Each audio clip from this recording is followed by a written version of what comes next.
and Mo, Deuce and Mo, Deuce and Mo. They tell you what they know. Do it for Deuce and Mo, Deuce and Mo. Hey, do it for Deuce and Mo. When it comes to the Kings, it's my favorite show. Do it for Deuce and Mo, Deuce and Mo. Hey, do it for Deuce and Mo. When it comes to the Kings, big hopes and dreams as we cover our kings. Never cover the kingdom, but we loving our kings. And we covered your prayers as we doing our thing. Big Deuce with the par, Lil Mo on the screen. Solo or together, still do it for team. Never switch up for $1 or revenue stream. So we always got each other, balance out the beam.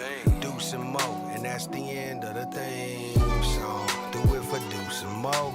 We are live! Do it for Deuce and Mo. When it comes to the Kings, that's my favorite show. If you're trying to figure out the Sacramento Kings, good luck. Tonight, they go to Cleveland and beat the Cavs for the second time this year. What? Yeah. Hey. What up, Deuce? Hey, Morgan. Yep. I'm rooting for you. And how about those Sacramento Kings back in ninth? Okay. What the hell is this season, I don't know. dude? I don't know. It's What like, is this? It's just so funny because you and I always preach this and always feel this way of like a win in the NBA is hard. You got to Yes. celebrate the wins. You got Enjoy you them. have enjoy them all. But can I tell you a secret? Tell me a secret, Okay. please. The wins right now in April, and because of how this season has gone, it's more just like I'm glad that you're getting the dub and not a loss, and Yeah, I don't have to talk about a loss to the Wizards or anything like that. But I still just I don't feel the same excitement, but I'm happy. That's completely fair. Okay. We were just having a conversation a second ago after a post game on NBC Sports California. I'm like, God, I just don't. I feel like my energy's been like, have I not like been as like myself? I'm trying to think about it. It's like, well, I can't like. I can't fake it. So if I'm like, oh my God, this is the best thing ever, I'm going to do that. Yeah. You know what I mean? Yeah. I put forth that type of energy. But it's just been, it's been a weird stretch for all of us. You guys have been on this journey, basketball sickos, watching each and every game, or if you're not watching the game, you're watching us, and you're just probably like, what? Wait, this is the same team that lost to the Wizards, and then they go to Cleveland, who, with a win, would have clinched the #1 seed. Also, a team that was 33-5 at home, the best record in the NBA at home, best record in the East, and you win that game. They're at full strength too. Oh, and you're down Keegan Murray and LaRavia. Like it doesn't make sense, right? It just doesn't. Yeah, no, it really doesn't. And but that's why I think it's so important to be happy about the wins, all the different things. But this is even more important to me, is to always express our genuine feelings. And that's why, like, I'm here to celebrate and be happy. And my favorite part about all this is breaking down what went well. Like, I love doing that rather than breaking down what went wrong.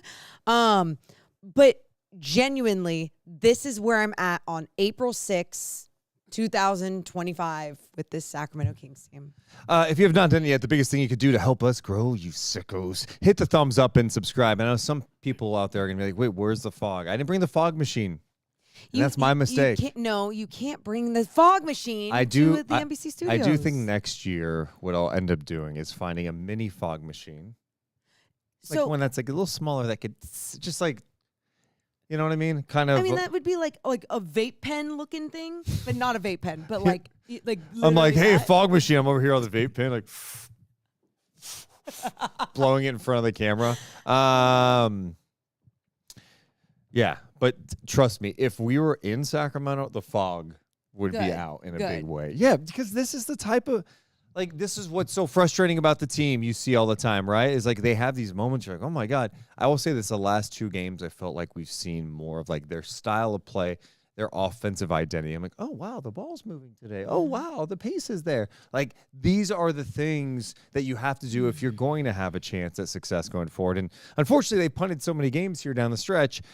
But they move in the 9th now. And if you're going to be in the play-in, you want a home play-in game. And as it stands, at the moment, you would have a home play-in game, win or go home, against the Dallas Mavericks. And the Suns are, I think, shitting the bed right now. Let's just see where they're at. Okay. No, they're hanging tough right now, but with 4-16 and counting, they're down in New York by 6 without Kevin Durant. If they lose tonight, it would be their 6th consecutive loss.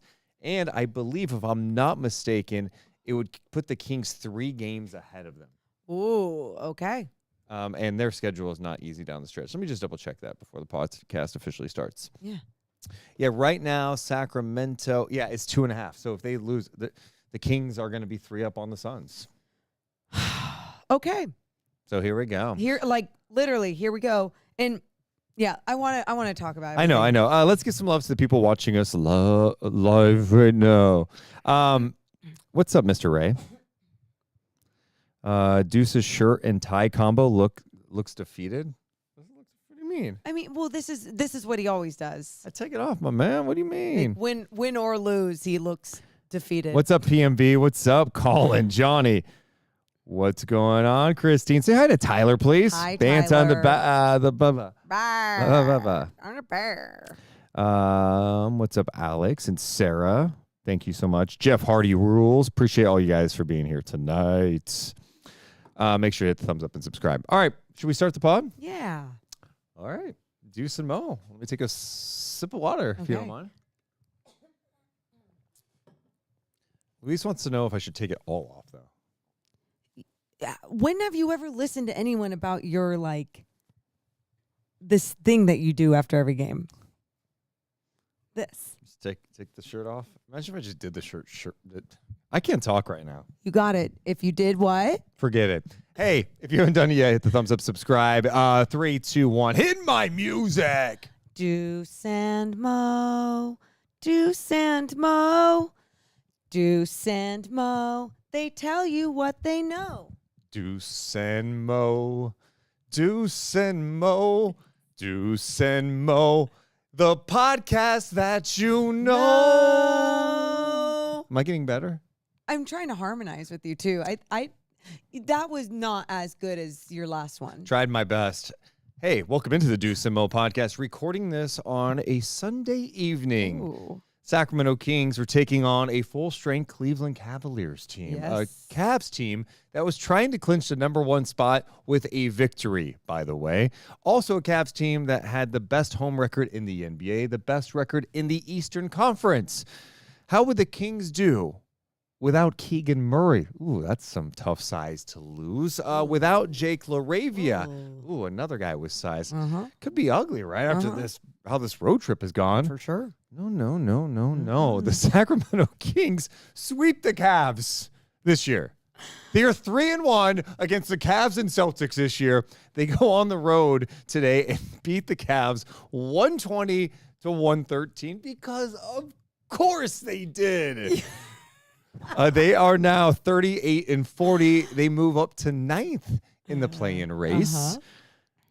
With the win. And this podcast is presented by our friends over at Sentivo Vineyards and Winery. I'm Deuce Mason. That's Morgan Reagan. How you doing, Mo? I'm good. I'm just would much rather be talking about a win and in this fashion too, right? Like you're talking about a good team win. Everyone playing the right way, everyone doing the right things.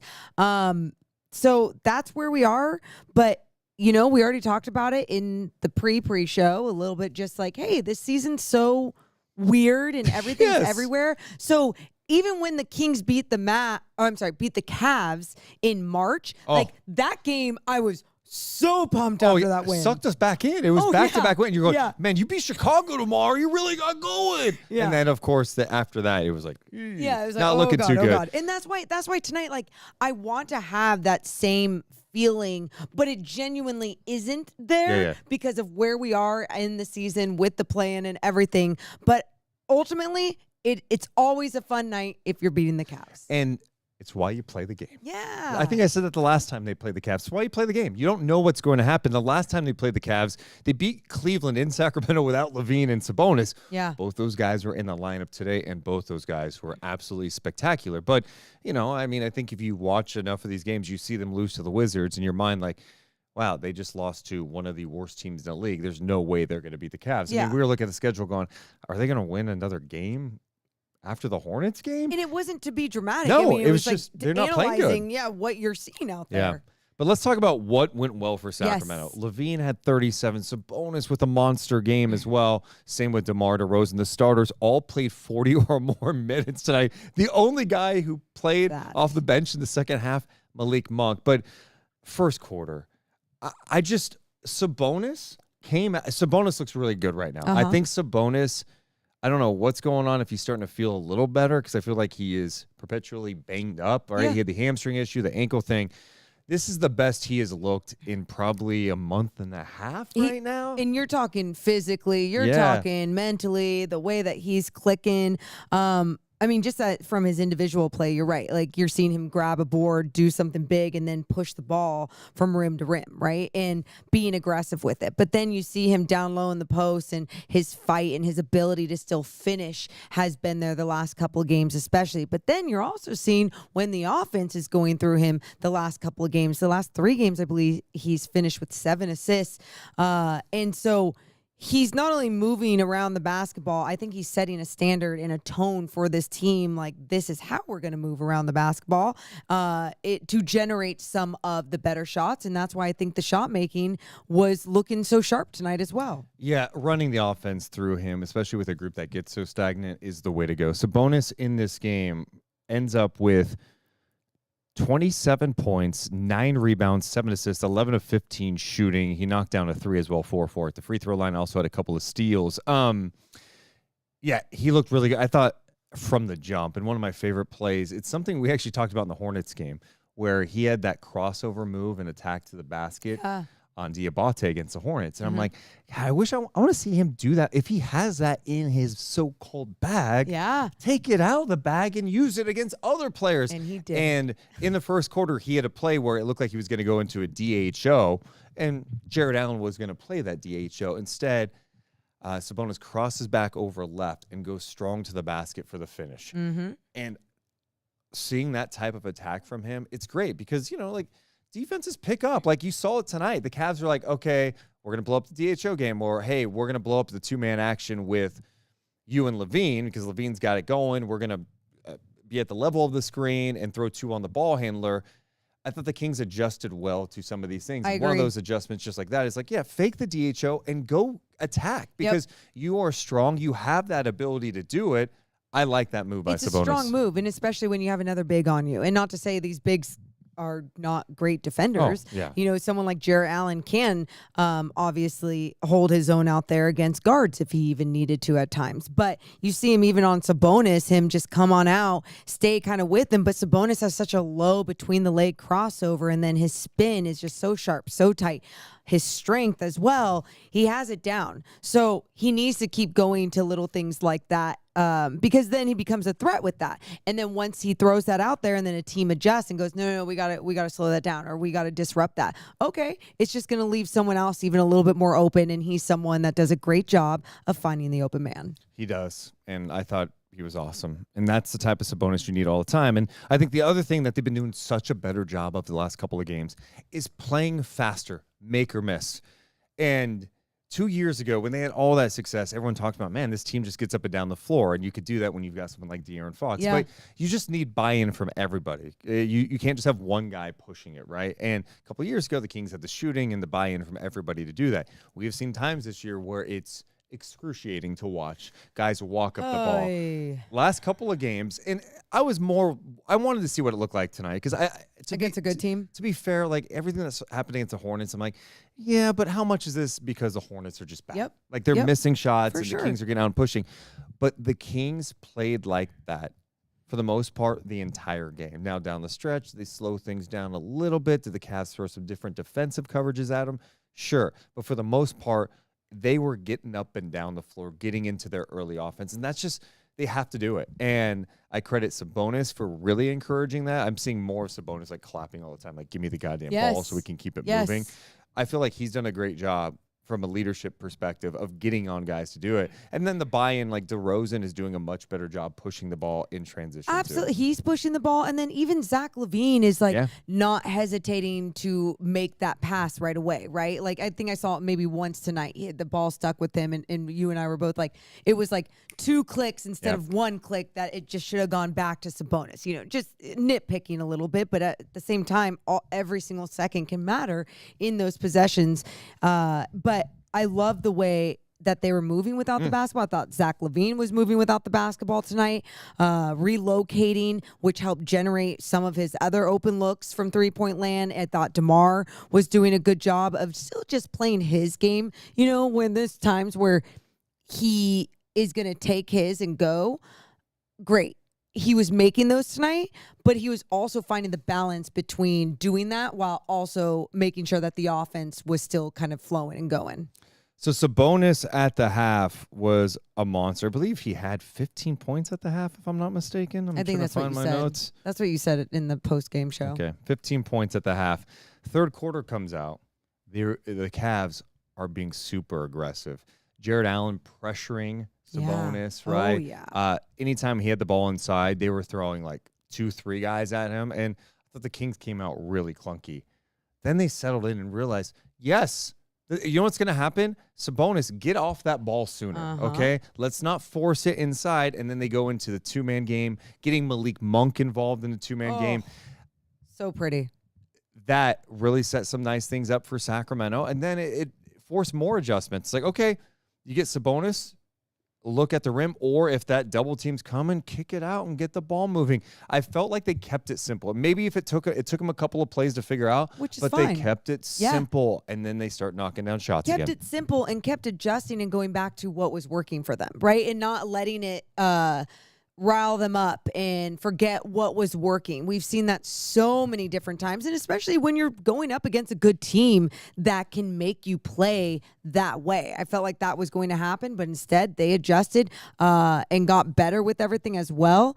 And I know you're going to go somewhere with this, but also then I want to mention the starting lineup with Trey Lyles, the adjustments being made with even the second half of going small ball. Yeah, I'm glad you brought that up because the Kings did start Trey Lyles tonight in place of Keegan Murray, who missed the action with back soreness. I don't know if he's going to play tomorrow in the second half of back-to-back. Hopefully he can. The Kings could use him, especially when we just mentioned all of their starters played 40 or more minutes in this game tonight, which is insane. So they start with Ellis, LaVine, DeMar, Lyles, and Sabonis. I thought Lyles had some good minutes too. In the second quarter, they had a group. It was clunky, to say the least. I didn't love it. It was Devin Carter, Monk, LaVine, Isaac Jones, and Valanciunas, and they could not really get into any rhythm. Same when they brought in Monk with Ellis, LaVine, Lyles, and Valanciunas.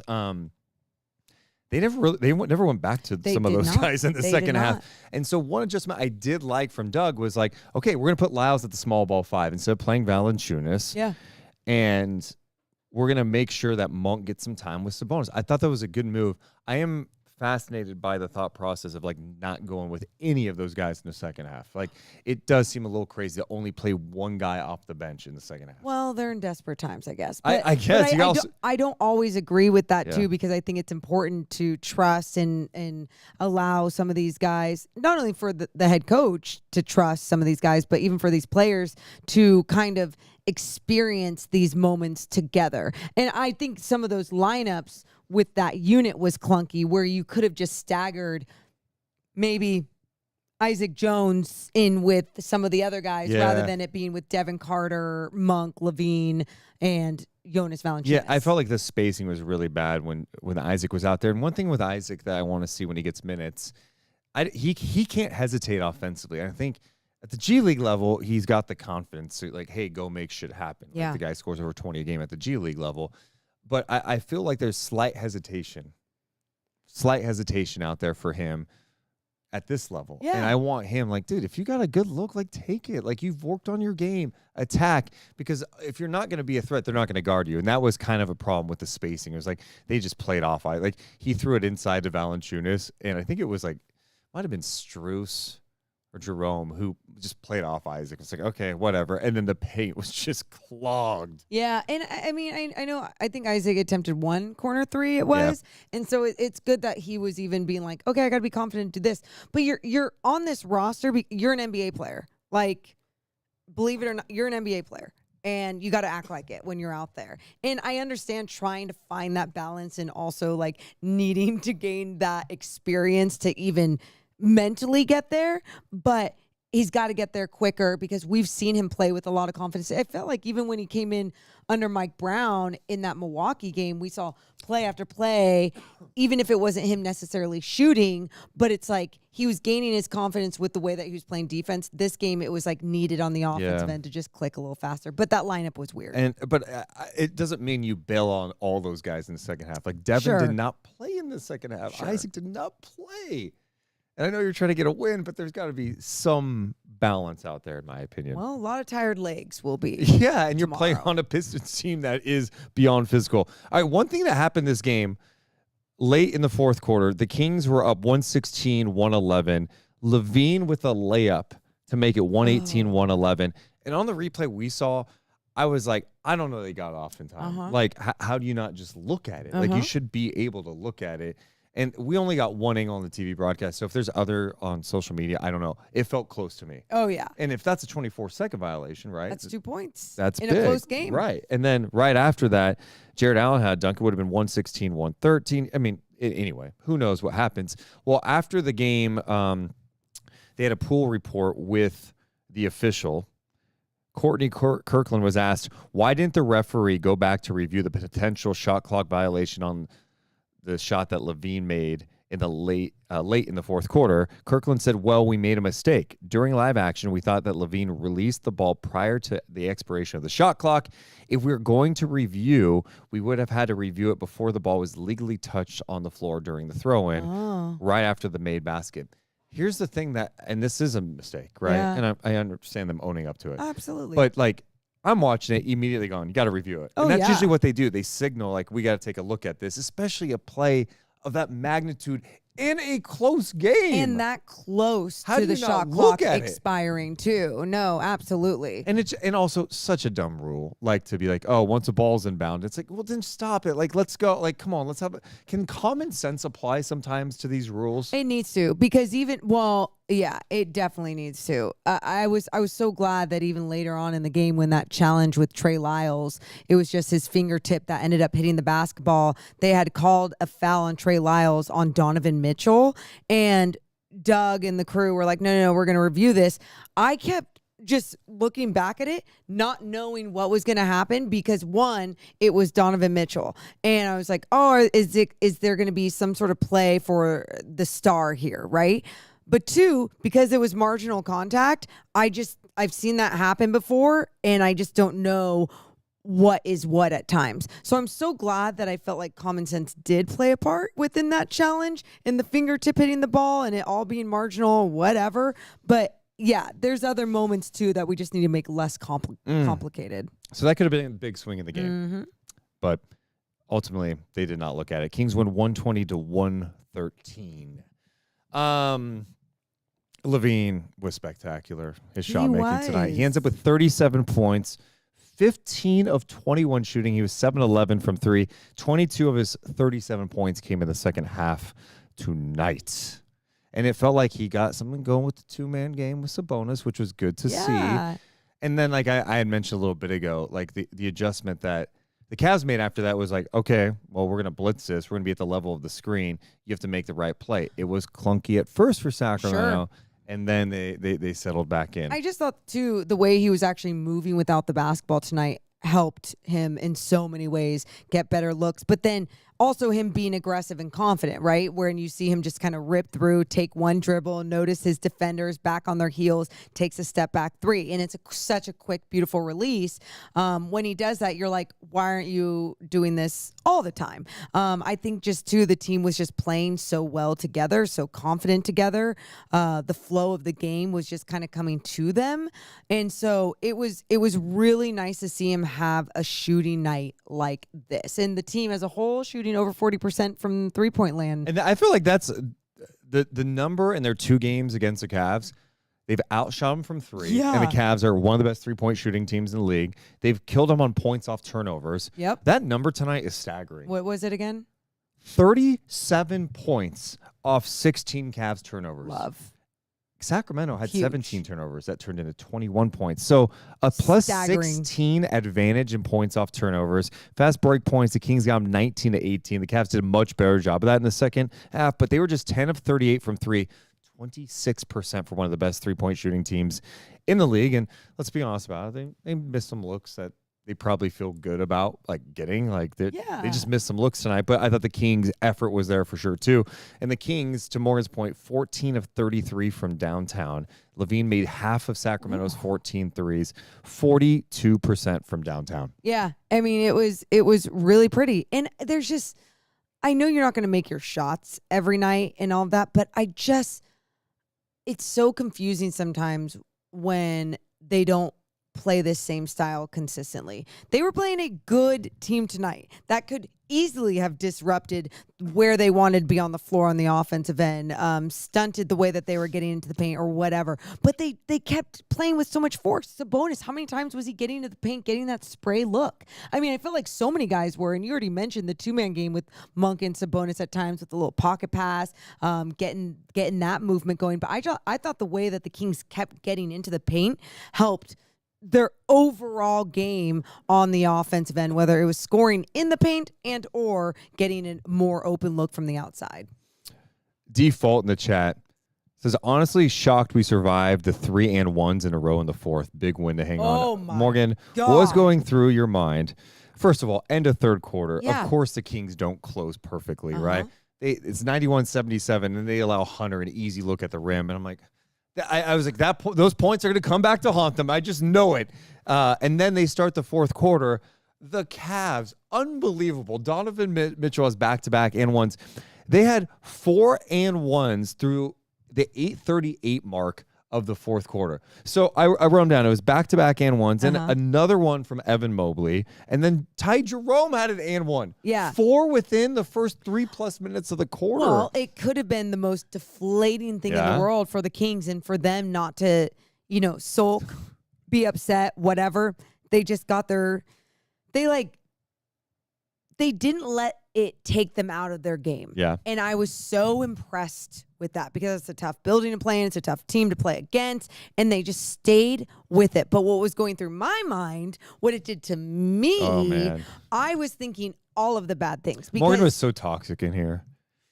We're watching the game. Excuse me? And she's just like, oh, say it. Like you were acting. I don't know. I feel like they're going to win this game today.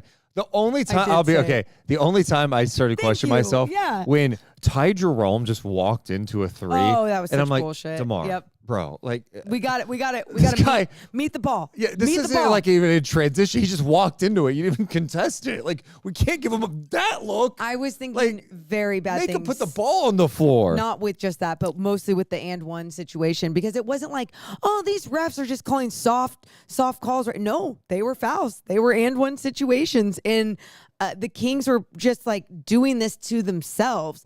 And because of the way that the Kings have been playing as of late, I was like, oh, this is where things go the opposite direction. And then it didn't. So I was fine after that. I was just looking at the final numbers, too. Sabonis had 5 turnovers in the second half. He finished with 7 in the game. Ooh. And some of those ones were off like in the third quarter, early third, and then in the fourth, too, a little bit. Yeah, there were some times when the Cavs mixed up their defensive coverages on him, it definitely messed with him. Yeah. But then they settled back in. They did, even when he got that offensive foul call on that screen. I forget if it was Max Strus, but let's just say it was. But I felt like Strus or whoever it was really twisted Sabonis's body to make him do an extra spin into him, like where it wasn't so much of an illegal screen or anything. And that could have really taken him out of his game, frustrated him, done whatever. And it didn't. And like these, again, are just big time moments for as a team to rally together in a big game that you're playing 40 plus minutes in. And that's why tomorrow that fatigue factor might kick in mentally and physically, But how do you find that same desire to dig deep and figure it out and make those adjustments? What? It's going to be hard. You got to play your bench more. It's just, I'm laughing too because some of the conversations we're having about this team are literally, you could go back to a podcast in November and be like, well, yeah, I mean, Mike Brown, you got to play the bench more. Doug Christie, you got to play the bench more. Dude. Oh, you got to play faster. It's like the same conversations we had in November and December we're having now in April with a week to go of the regular season. That's really Isn't that crazy? It is crazy. It is hard. Yeah, I'm not trying to make too much of one win. I think we can all get guilty of it. Sometimes like you were mentioning the last time they beat Cleveland, it was like back-to-back wins over Memphis and Cleveland. You're like, oh, they figuring it out. It definitely felt like the offense did just feel smoother. I do think there were just too many defensive breakdowns still. It's also a little tougher to judge that when Keegan's not playing. Yes. You're sorry if you're playing lineups that have like DeMar and LaVine. They're just going to be defensive breakdowns, and you just hope you have enough multiple efforts, team defense, someone just makes a play. Guys are just going to get beat. I just have accepted that. But for this team, I feel like offensively, the last couple of games, you're seeing a little more cohesiveness. And I'm like, okay, that's encouraging. Like, I'm starting to see them play with the pace that, to me, is necessary for them to be in games. So much more than encouraging, I think, for all of us. And let me know, I'm going to speak for all of us here and tell me if I'm wrong. It's so much more fun to sit back and watch, whether you're on your couch, whether you're in a studio, whether you're at a bar, whatever. On a Sunday afternoon, we're all addicted in Basketball Sickos if you're here on this Sunday evening with us. Like, you all are. And so even if you're catching the full game, some of the game, whatever, like on this beautiful Sunday afternoon, we're all sick, but it's so much better for all of us when we get to watch that for hours, right? And not just the win, the style of play. And that's where I just get so confused, like why that should never. Yeah, I do wonder, and just to be fair with it, like March was not only just a brutal stretch of the schedule. You knew it was going to be tough, especially with where the Kings are at. But like it was not helped when Sabonis is missing a chunk of games. When your offensive hub, for better or worse, Sabonis, who's really on people to move the ball, when he's just missing, and then he comes back and he's not 100%, like the chemistry is not going to be there. You can't build LaVine and Sabonis, breaking news, they can't build chemistry on the court together if they're not playing together. I get it. And then you've got like Monk missing time. Like I get I get the chemistry, like the chemistry angle. Absolutely fair, valid, all the things. That was a part of what we were questioning in these times, because just because the chemistry isn't there, you were going to get that frustrated and not show any heart or desire or fight when you're out there. That's what we were questioning at times, and that's the scary times. Yeah, but I guess I'm more focused on like how stagnant the offense was at times, and I feel like that to me that's the biggest thing is like avoiding those moments where it gets stagnant, and they still fall into it a little bit. Yeah, when they go back to being slow. I just don't like them walking the ball up, and I do feel like it happens more in fourth quarter, like halfway through this quarter. I'm like, okay, they're walking it up again. Yep. And they got some like tough looks because of it, and so they have to maintain playing fast. But I think they're doing more of it now, and like we're more consistent. Yeah. And look, you're gonna slow it down sometimes in games. I just don't want it to be a theme late in games where it's okay, now we're just gonna slow it down. It's like, no, still like create good looks, you know. I feel like they're doing a good job recently of like getting some action 2-man game. Like, okay, sometimes it's DeMar. Like, you gotta remember, like DeMar's kind of playing point guard for this team at times. For sure. They don't really have a point guard. For sure. Monk didn't play down the stretch of this game. Yeah. Right? It was Keon that was 20 getting minutes the for minutes. Monk tonight. And he was not very good. He's 1 of 8. He had a couple of nice moments I mentioned in the second half, but he did not have a good night tonight. No. So they leaned on the stars. So DeRozan is like effectively the point guard. He had 28 points, 7 assists, 4 rebounds, 10 of 18 shooting. And then they're running more shit through Sabonis to get some action going. So much better. It does feel like the 2-man game with him and LaVine is looking smoother out there. Like they're getting adjusted and used to each other. So I don't know. That's just kind of my point. I mean, trying to figure this team out this year has been like one of the most frustrating experiences of my basketball fandom. Yeah, that's fair to say. You know, it's like, can you keep building off this? Can you carry this into tomorrow? Can you have a game tomorrow against the Pistons who just bring it? They're coming off a loss too. They beat you last time in your building, and Mike Brown lost his job. How are you going to handle that? Can the bench give you something? Well, the bench is going to have to give you something physically, even, because you think about the minutes that the guys played tonight, and this is ending the road trip. Mentally, how do you fight through that fatigue too? Like, oh my gosh, we're almost done. We're almost done. And you think about the Pistons team, just like you mentioned, they're coming off a loss to the Grizzlies, a close game. Cade had 25 points in that game. They were not shooting well from three-point land. Are they going to get that going? Is Cade going to go off? What I do know about the Pistons style of play is that they play aggressive, they play physical. And that's what we were even talking about with the Cavs tonight. So the Kings, it's not about matching their physicality. It's about setting the tone with the physicality. And I know you're going to have to dig deep and fight through because you're going to be a little tired. Here's what's breaking news, okay? What's breaking news? It is April. Yeah. We have 4 games left after today. 4. Right? 79, 80, 81, 82. 4 games after tonight. You got 1 against Detroit and then the final 3. And then it's the play-in. I don't want to hear about being tired, okay? This is what you live for. This is what you play for. To be in moments. But no one's saying that they're tired. I'm just saying figure out a way to get it going. I'm sure they're a little tired playing 40 minutes. Yeah. What do you think of Keon Ellis tonight? Keon, in his 40 minutes, played 11. He had 11 points, 3 assists, 3 rebounds. 4 steals and 2 blocks. Loved the steals. Loved the activity. Love what we got from Keon right away. It's every night with this guy. And, you know, knocking down some of his threes as well. 3 of 6 from beyond the arc. I mean, it's big. It's big when he can get those going. Sometimes it was in the 2-man game, just a little pick and pop action, whatever it was. It's great to see, but I love that we can always depend on what he's doing on the defensive end, especially with the perimeter pressure. And a game without Keegan Murray, when I thought you were really going to lack that same perimeter pressure, you did at time. That presence wasn't there at time. And you look at the 68 points in the paint for the Cavs. It wasn't just like the bigs getting things done in there. It was the Cavs doing a great job penetrating into the paint. But Keon did as much as he could with that pressure, with those steals. I loved his game tonight. We got to give some love, too, tonight. The Kings threw an alley-oop in transition, and it worked. Remember, Ellis with the steal, the lob to LaVine. I almost couldn't believe that the Kings executed in transition. Let's give it up.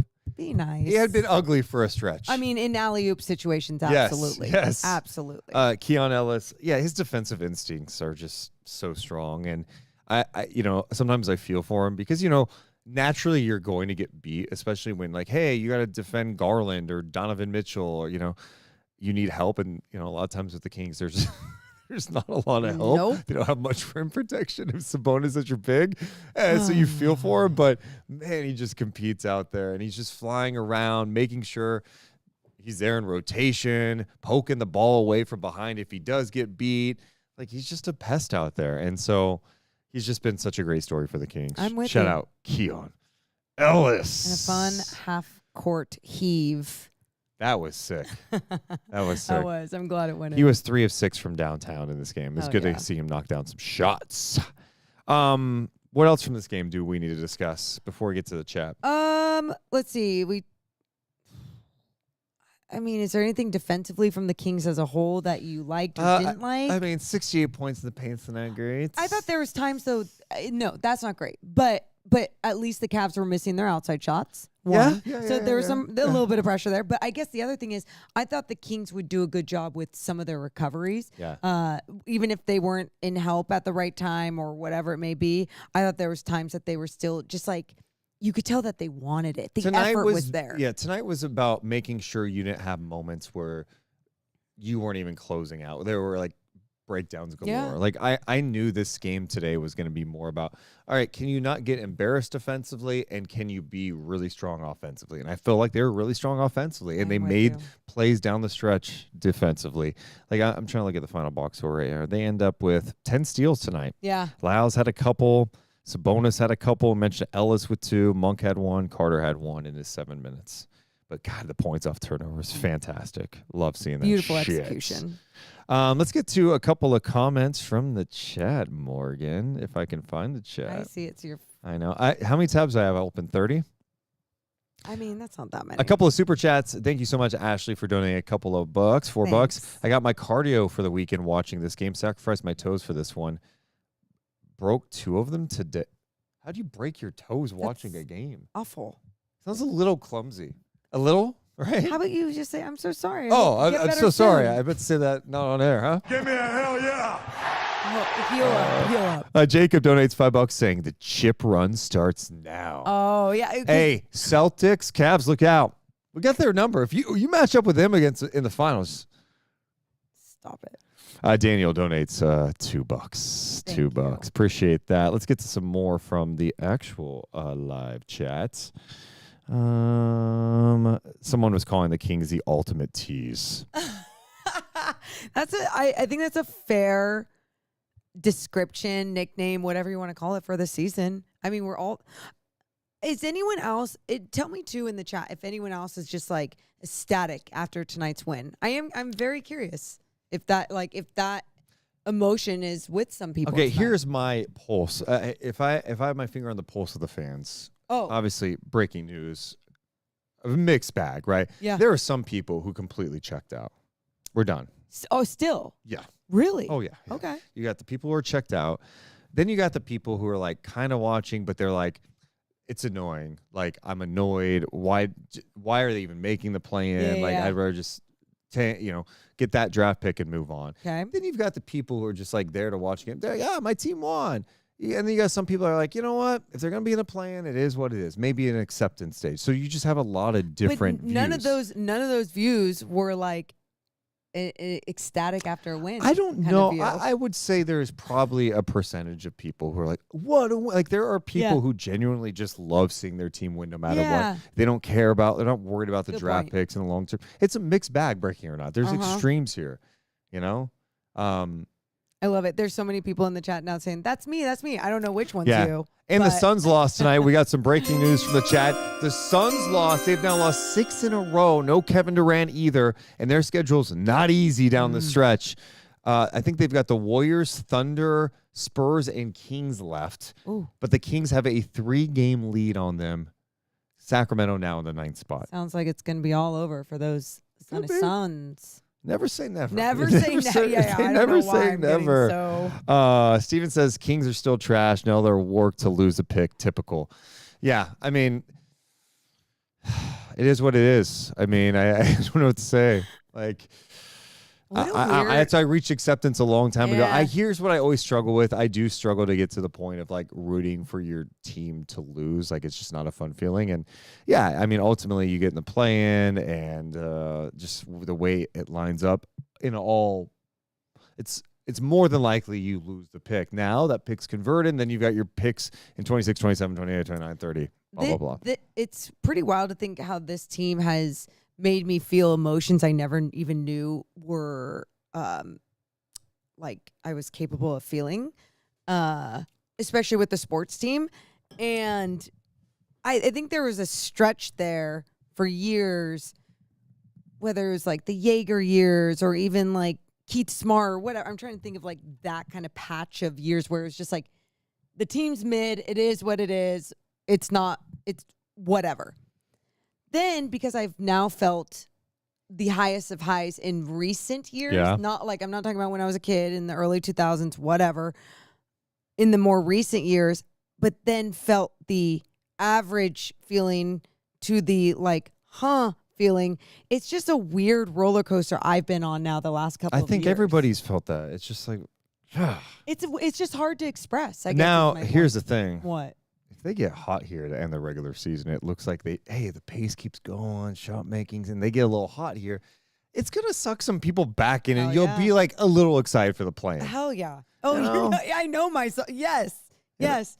Even just thinking about it gets me Hey, going. you get so excited to get smacked by OKC in the first round, huh? Get there. Yeah. I will say this. If, they're going to be in the play-in. like I said about a week ago when we were doing a podcast, Yeah. acceptance. I just Yeah. accepted. What am I going to get angry about it? Like they're not going to start tanking the season now. No. Like so, deal with it. Okay. If they're in the play-in, I'm gonna be juiced for a play-in. I hope they play in Sacramento. I hope they beat the Mavs, and I hope they move on and go on the road and beat whoever they have to beat, whether that's Memphis. I mean, that's the other thing. The difference between 4 and 8 right now in the West, it's one game. It's one game. You don't want Denver to fall in the play-in. No. Who would you want to see in the second play-in game if you were to win the first one? No one. Memphis? No one. If I had to pick, I guess Memphis. I don't want to see the Clippers. No, I wouldn't want to They're see the too good. Clippers. They're I too don't want to good. see Denver. Minnesota, fine. I mean, it's scary to go up against Ant but if I'm picking the options. If I were going to pick, I would pick Memphis. Memphis, okay. And it's when I say that, I don't say that with ease. Like, I'm just having to pick one. Man. Mm-hmm. It's going to be a fascinating stretch. It really will be. We got more of the podcast coming up in just a second. We do need to mention that tonight's podcast presented by our friends over at Centivo Vineyards and Winery, Morgan Reagan. Oh, we love telling you about Centivo Vineyards and Wines. They're amazing. They're amazing people. Every single bottle is amazing. You can go to CentivoVineyards.com. You can choose out what bottle you want. You can also become a wine club member. There's tons of perks with that. They're also proud partners of the Sacramento Kings. So, there's different perks within that as well. It's a family-owned business. All Kings fans. They're amazing people, and they have a new tasting room opening up in the Fairfield area this spring. So make sure to check them out and go to CentivoVineyards.com. Also presented today by our friends over at Bird Dogs. Bird Dogs. Summertime is almost here. You know, in my head, off season is summertime. Yeah, okay. same. And I like wearing comfortable clothes. And can I just tell you, go to birddogs.com/DMpod and your life will change because you have versatility. I've been bringing these shorts everywhere. I should just wear them right now. You shouldn't. But I can't. That's good. This is just one of them, okay? And you know what I like about them? What? They're light. Wow. I feel like I can go on a jog in them, but I could also wear them out. Good for you. Good at fit. They've got khaki versions. They've got so Do like many 'em. different types of clothes, and it's a game changer. You're not going to feel in the summertime in Sacramento. I don't need to be feeling all stiff in my shorts. What? I meant the shorts feeling stiff. Jesus, that's such a weird. Can we rewind? Are we live? That's not what I meant to say.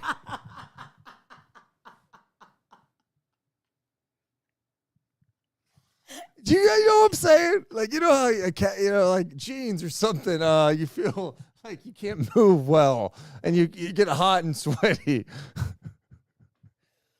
Oh, man. Finish up strong, kid. Yeah, I will. What a difference it is, okay? I don't want to wear uncomfortable clothing is what I kind of meant to say. So look good, feel good. Check out their website, birddogs.com/DMpod. By the way, for a limited time, our listeners get a free hat with any order when you use code DMpod at birddogs.com. Get a free hat completely free when you use DMpod at birddogs.com. Support our show and tell them that we sent you. Also presented today by our friends over at Golden One Credit Union. We are all one at Golden One. Oh, you got this one, Deuce. Yeah, start your financial journey today by scanning that QR code or go to goldenonecreditunion.com, plus some awesome perks. Think about next year. Going to Kings games and going to their online discount ticket portal. And for just being a member, you get 50% off Kings home games, plus 15% off merch when you use your Golden One card at the Kings team store, plus a chance to win courtside and lower bowl seat upgrades when you wave that Golden One card at select games. I'll tell you what, Morgan, that's how you win as one at Golden One. Also presented today by our friends over at Medic Ambulance. Woo! We're thrilled to team up with Medic Ambulance, the trusted name in emergency medical services across Northern California. From life-saving responses to being the team behind the scenes at your favorite events, Medic is there to serve. When seconds matter, trust the professionals setting the standard in patient care. Medic is the official emergency medical response partner of Sac Republic and Sac State Athletics. Stingers up. Learn more at medicambulance.net. All right, Morgan, the Kings win 120-113 in the ninth spot at the moment, beating the Cavs for the second time this year. And next up, the second night of a back-to-back as they take on the Detroit Pistons. Question for the chat tonight was, who was the player of the game? Morgan, who is your simply the best player of the game? The options: Sabonis, DeMar, or LaVine. I feel like it should go to LaVine, but I'm down for Sabonis. I just thought the way that he set a tone, set a standard, it felt good again. So Morgan, simply the best player of the game.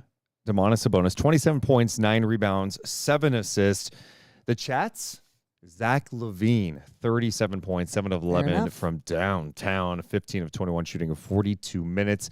Mine, I'm going to agree with you. Sabonis. Yeah. Wow. I mean, shocking. I've been beyond frustrated watching hideous, ugly offensive basketball through stretches. And I know with him, he is going to encourage his guys, sometimes yell at guys, to move, to cut, and to keep the ball moving. You said it. He set the damn tone tonight. From the start. Going at Jared Allen, that dunk he had on him too in the second half, that was nasty. What that does for your team in those moments of like... He's playing loud. Yes.